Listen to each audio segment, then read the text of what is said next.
എതിരെ പരാതി കൊടുത്ത പെണ്ണിന്റെ ഭർത്താവുമായി ഞാൻ സംസാരിച്ചു. വളരെ മാന്യനായ റെസ്പെക്റ്റബിൾ ആയി എനിക്ക് തോന്നിയ ഒരു വ്യക്തി. യഥാർത്ഥത്തിൽ ഈ വിഷയത്തിലെ ഇര ഇദ്ദേഹമാണ്. ഇതൊരു ജനറേറ്റഡ് പിക്ചറാണ്. അദ്ദേഹത്തിന്റെ അനുമതിയും പെർമിഷനും ഇല്ലാതെ അദ്ദേഹത്തെ കുറിച്ചുള്ള ഡീറ്റെയിൽസ് വെളിവിടാൻ പാടില്ല. ആരും ഇതിനെ കേസൊന്നും കൊടുക്കാൻ പോലില്ല. പക്ഷേ അതാണ് നമ്മുടെ മാന്യതയും മര്യാദയും. അതായത് ആ വ്യക്തിയോട് ചോദിച്ച് പെർമിഷൻ എടുത്ത് അദ്ദേഹത്തെ കണ്ട് താങ്കൾക്ക് പറയാനുള്ളത് ലോകത്തോട് പറയണം. ഞാൻ ഓൾറെഡി അദ്ദേഹത്തോട് അഭ്യർത്ഥിച്ചു, താങ്കൾക്ക് പറയാനുള്ളത് ലോകത്തോട് പറയണം. ഞാനിപ്പോ ആ പെണ്ണിന്റെ ഭർത്താവിനോട് സംസാരിച്ചിരുന്നു. ഇയാളാണ്, ഇദ്ദേഹമാണ് യഥാർത്ഥത്തിൽ ഇര.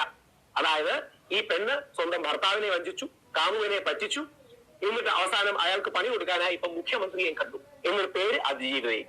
ഒന്ന് ആലോചിച്ച് നോക്കുക. കല്യാണം കഴിച്ചിട്ട് 1 വർഷം പോലും ആയില്ല. 2024 ഓഗസ്റ്റിലാണ് കല്യാണം. 1 വർഷം പോലും കല്യാണം കഴിച്ചിട്ടായില്ല. ആ ബന്ധം മറച്ചു വെച്ചോ, ഒളിച്ചു വെച്ചോ, പകുതി മറച്ചു വെച്ചോ, തെറ്റിദ്ധരിപ്പിച്ചോ രാഹുൽ മാങ്കൂട്ടത്തിലുമായി ബന്ധത്തിൽ ഏർപ്പെട്ടു.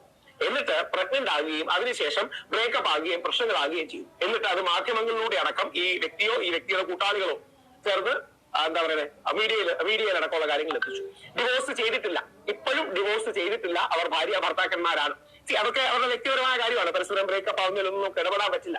പക്ഷേ അതിന്റെ പേരിൽ രാഹുൽ മാങ്കൂട്ടത്തിനെ വേട്ടയാടാൻ സ്വയം നിന്ന് കൊടുക്കുന്നതും വേട്ടയാടാൻ മുഖ്യമന്ത്രിയെ കാണുന്നതും ഒക്കെ എന്തിന്റെ അടിസ്ഥാനത്തിൽ?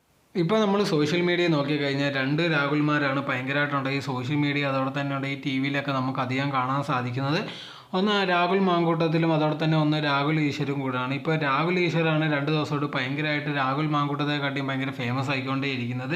അതിന് മെയിൻ കാരണം എന്ന് പറഞ്ഞാൽ ലേറ്റസ്റ്റ് ആയിട്ടുണ്ടെങ്കിൽ രാഹുൽ ഈശ്വർ ഒരു വീഡിയോ ഇട്ടിട്ടുണ്ടായിരുന്നു തൻ്റെ യൂട്യൂബ് ചാനൽ. ഇതേ കണക്കുണ്ടെങ്കിൽ ഈ കേസിനെ കുറിച്ചുള്ള കാര്യങ്ങളാണ്. ഇതേ കണക്ക് ആ പെൺകുട്ടിയുടെ ഭർത്താവിൻ്റെ അടുത്ത് സംസാരിച്ചിട്ടുണ്ടായിരുന്നു. ആ ഭർത്താവാണ് യഥാർത്ഥത്തിൽ ചതിക്കപ്പെട്ടത്. റിലേഷൻ ഇരിക്കുന്ന സമയത്താണ് ഇതേ കണക്കത്തുള്ളൊരു സംഭവം നടന്നിട്ടുള്ളതെന്നുള്ളൊരു കാര്യമാണ് ഇതേ കണക്ക് പറയുന്നുണ്ട്. അതാണ് അപ്പോൾ ഏറ്റവും വലിയ ചതി. എന്നിട്ട് ഇതേ കണക്ക് രാഹുൽ മാങ്കൂട്ടത്തെയും ചതിക്കാൻ വേണ്ടിയാണ് പെൺകുട്ടി നോക്കുന്നതെന്നുള്ള രീതിയിലാണ് ഇതേ കണക്ക് ഈശ്വർ പറഞ്ഞുകൊണ്ടിരിക്കുന്നത്. ആ ഇട്ട വീഡിയോയ്ക്കുള്ള കമൻസൊക്കെ നോക്കിക്കഴിഞ്ഞാൽ ഭയങ്കര മോശമുള്ള കമൻസ് തന്നെയാണ് വന്നിരിക്കുന്നത്. ഇതേ കണക്ക് സപ്പോർട്ട് ചെയ്ത് സംസാരിക്കാൻ പാടില്ലെന്നൊക്കെ പറഞ്ഞ് ഒരുപാട് മോശമുള്ള കമൻസാണ് ഈശ്വറിനെതിരെ വന്നിട്ടുള്ളത് തന്നെ. പക്ഷേ എന്തായിരുന്നാലും ശരി, അതൊന്നും വലിയ കാര്യമാക്കാതെ ഇപ്പോഴും ഉണ്ടെങ്കിൽ രാഹുൽ മാങ്കൂട്ടത്തെ സപ്പോർട്ട് ചെയ്തതാണ് ഈശ്വർ ഇപ്പോഴും വീഡിയോ ഇട്ടുകൊണ്ടിരിക്കുന്നത്. ഇതിൻ്റെ സത്യം നമുക്കറിയണം. ഇത് കണക്ക് എല്ലാം അന്വേഷിച്ച് അതിനെ പറ്റിയുള്ള തെളിവുകളെല്ലാം എടുത്ത് സത്യം വെളിയെ വന്നാൽ മാത്രമേ കഴിയത്തുള്ളൂ. അതിന് വരെ ഇത് കണക്ക് 2 സൈഡിലും ആൾക്കാർ സപ്പോർട്ട് ചെയ്തുകൊണ്ടിരിക്കും. ഇതിനെപ്പറ്റി അഭിപ്രായം എന്തോന്ന് കമൻറ്റ് ബോക്സിൽ കമൻറ്റായി രേഖപ്പെടുത്തുക.